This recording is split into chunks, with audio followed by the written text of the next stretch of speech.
Viewers, Pakistan को जो West Indies के हाथों डिफीट हुई है उससे बहुत ज़्यादा एम्बैरेसमेंट हुई है। फैंस तो बहुत ज़्यादा डिसहार्ड हुए हैं। पहले ही पाकिस्तान में क्रिकेट के फैन जो है बहुत कम रह गए हैं, क्योंकि जिस तरीके की पाकिस्तान की टीम की पिछले कुछ अरसे से परफॉर्मेंस है, बहुत कम लोग ही हैं जो इंटरेस्ट लेते हैं।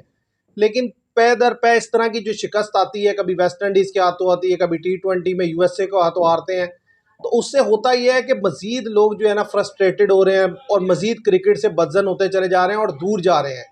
और सुबह शाम ज़ाहिर है हम भी तनकीद कर रहे हैं, प्लेयर्स पे तनकीद कर रहे हैं, कोचेस पे तनकीद कर रहे हैं और उनकी टेक्नीक पे तनकीद कर रहे हैं, मुख्तलिफ चीज़ों पर हम डिस्कशन कर रहे हैं। लेकिन आज मैं ये चाहूँगा कि हम वो चीज़ दें जिसका आगे चलकर कोई फ़ायदा हो सके। देखिए, तनकीद बहुत होगी, लड़कों को बता दिया किसके अंदर क्या प्रॉब्लम है, कौन कितने लंबे अरसे से फ्लॉप है। आज मैं चाहूँगा कि मैं आपके सामने रखूँ कि पाकिस्तान जिस जगह आज पहुँच चुका है क्रिकेट की दुनिया में, हमें अगर यहाँ से वापस आना है तो उसके लिए क्या वे फॉरवर्ड है और क्या ऐसा पॉसिबल है कि पाकिस्तान अब वापस आ सकता है, और क्या पाकिस्तान के पास वो रिसोर्सेज हैं, वो सलाहियत मौजूद है कि हम कमबैक कर सकते हैं। तो मैं ये समझता हूँ कि देखिए, ये बिल्कुल पॉसिबल है। इसके कुछ लॉन्ग टर्म प्लान्स हैं और कुछ शॉर्ट टर्म प्लान्स हैं। लॉन्ग टर्म प्लान्स तो वही हैं जो सारे बात करते हैं कि भाई डोमेस्टिक स्ट्रक्चर को बेहतर किया जाए, उसको इंपॉर्टेंस दी जाए और 3 डेज और 4 डेज के जो मैचेस हैं वो ज़्यादा से ज़्यादा करवाए जाएँ, उसमें इंसेंटिव को बढ़ाया जाए और लड़कों को मजबूर किया जाए और उन्हें कहा जाए कि भाई आपने ये लाजमी खेलना है और यहाँ पर परफॉर्म करना है, और उस परफॉर्मेंस की बेस पर जो है वो लड़कों को आगे टीम में सेलेक्ट किया जाए, ना कि जस्ट T20 की बेस पर जो है आप लड़कों को सेलेक्ट कर ले, बल्कि अपनी डोमेस्टिक को आप जो है ना ज़्यादा से ज़्यादा इंपॉर्टेंस दें और फिर उसकी बेसिस पर आप लड़के सेलेक्ट करें। तो ज़ाहिर है ये एक लॉन्ग टर्म काम है, ज़ाहिर है इसके ऊपर वर्किंग लगती है, लेकिन इसके साथ साथ कुछ शॉर्ट टर्म जो है प्लान भी हैं। अगर उस पर वर्किंग की जाए तो कुछ ही अरसे में 6 महीने में आपको रिजल्ट नज़र आने शुरू हो जाएंगे। और पीछे पाकिस्तान ने उस पर वर्किंग करनी शुरू भी की थी और उसके रिजल्ट आए भी थे। आपने देखा कि जब पाकिस्तान ने ऑस्ट्रेलिया को ऑस्ट्रेलिया में बीट किया, साउथ अफ्रीका को साउथ अफ्रीका में बीट किया, तो हमने एक कंसेंसस से एक पूल ऑफ प्लेयर्स बनाया और उसके मुताबिक हमने वहां जाकर क्रिकेट खेली और नया कप्तान रिजवान को अनाउंस किया। अब देखिए, रिजवान जो है वक्त के साथ साथ बेहतर होने के बजाय वो बद से बदतर होते चले गए हैं और उनकी अपनी परफॉर्मेंस भी गिर गई है और उनसे कैप्टनसी तो सिरे से हो ही नहीं रही। और इसी तरीके से बाबर आजम की हालत है। तो मैं ये समझता हूँ कि अब जो चेंजिंग्स करने की ज़रूरत है कि अब मैं इन दोनों का जो इरा है वो ख़त्म हो गया है। रिजवान और बाबर आजम, अब इन दोनों का जो इरा है वो ख़त्म हो गया है। इन दोनों को टीम से साइडलाइन करना चाहिए, जैसे कि T20 से आपने साइडलाइन कर दिया, और एक यंग कैप्टन होना चाहिए और उसके अंडर टीम चलनी चाहिए। आप देखिए, आप खुद पूल ऑफ प्लेयर बनाते हैं, वो लड़के परफॉर्म भी करते हैं, आप उनको खिलाकर मैच जीतते भी हैं, फिर पता नहीं आपको क्या होता है कि आप यकसर जो है एकदम से चेंज कर लेते हैं। आप देखिए, कामरान गुलाम, तैयब ताहिर, इरफान खान नियाजी, ये लड़के ऑस्ट्रेलिया टूर पे भी थे, ये लड़के साउथ अफ्रीका टूर पे भी थे। पाकिस्तान ने वहां जीती दोनों सीरीजें। चाहे वो ये तैयब ताहिर और इरफान खान नियाजी बेहतर नहीं खेल सके, लेकिन कामरान गुलाम बेहतर खेले। लेकिन हमने जब चैंपियन ट्रॉफी में पहुंचे तो कामरान गुलाम और इन लड़कों को साइड पे करके दूसरे लड़कों को मौका दिया और बुरी तरह शिकस्त हुई। और ये ही नहीं, स्पिन डिपार्टमेंट में सुफियान मुकीम बेहतर कर रहे थे, लेकिन हमने उन्हें चैंपियन ट्रॉफी में अनाउंस ही नहीं किया। तो कहने की बात यह है कि सबसे पहले तो आपको एक कोच चाहिए, वो भी पाकिस्तानी, लेकिन वो ऐसा कोच ना हो कि जिस तरीके से आप बार बार बनाते हैं, कभी वकार यूनुस को बना देते हैं, कभी आकिब जुवैद को कोच बना देते हैं, कभी सकलैन मुश्ताक को बना देते हैं।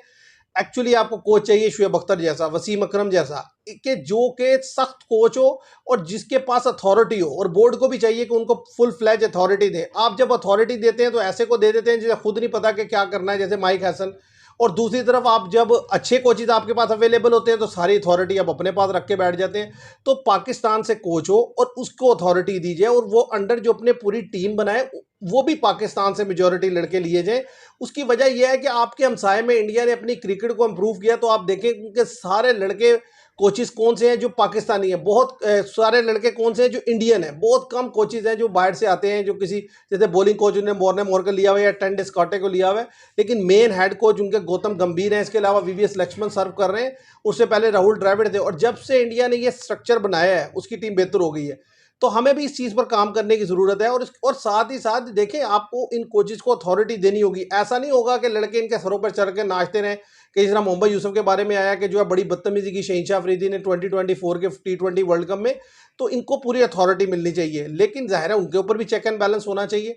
और साथ ही साथ आपको पूल्स ऑफ प्लेयर जो है क्रिएट करना है, जो किया हुआ है उसमें से जब आपने लड़कों को लेना है तो लॉन्ग टर्म बेसिस पर खिलाना है और उनको साथ साथ जो है उनकी जो भी मिस्टेक्स है उसको ओवरकम करने की कोशिश करें, लड़के भी और जो मैनेजमेंट है, जो कोचेज है, वो भी उनको गाइड करें। तो इस तरीके से अगर आप आहिस्ता आहिस्ता आगे वे फॉरवर्ड करेंगे तो चीज़ें बेहतर होती चली जाएंगी।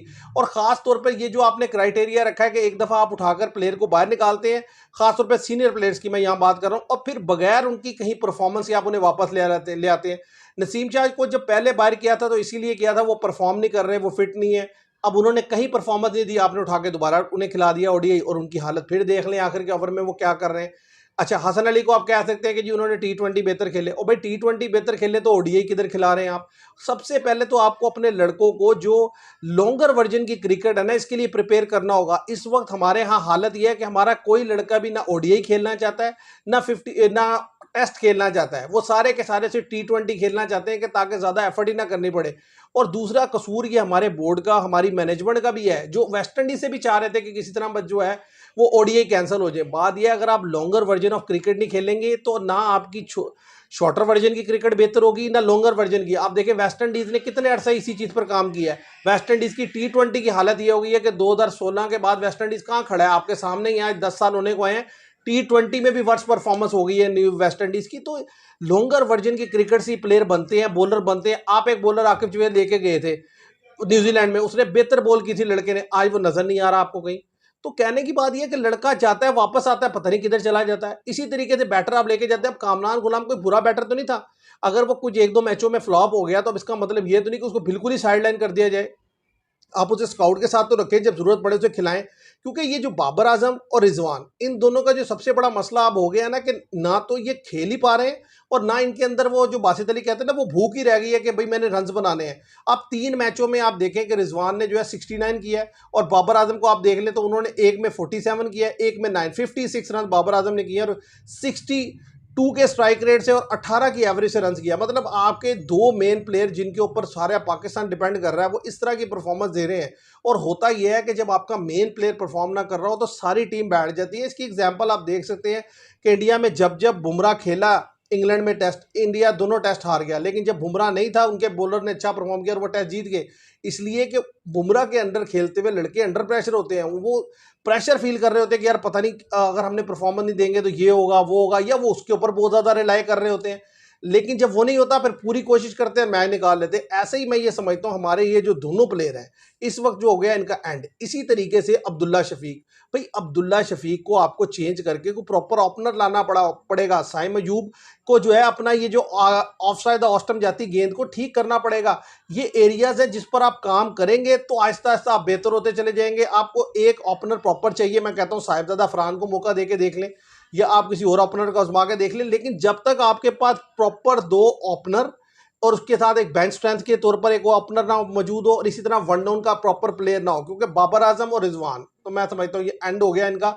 अब इन मजीद आप जितना भी इन्हें खिला लेंगे, मुझे नहीं लगता इनमें कोई बेहतरी आने वाली है। ये सिर्फ छोटी टीम यानी कि नेपाल वगैरह के अगेंस्ट अगर कुछ कर जाएं तो कर जाएं। तो कहने की बात यह है, नंबर 1 लॉन्गर वर्जन के लिए तो यह है कि अपना डोमेस्टिक स्ट्रक्चर ठीक करें, उस पर पैसा इन्वेस्ट करें, लड़कों को कहें कि वो खेलें, और उस पर परफॉर्म करने वाले लड़कों को आगे चांस दें।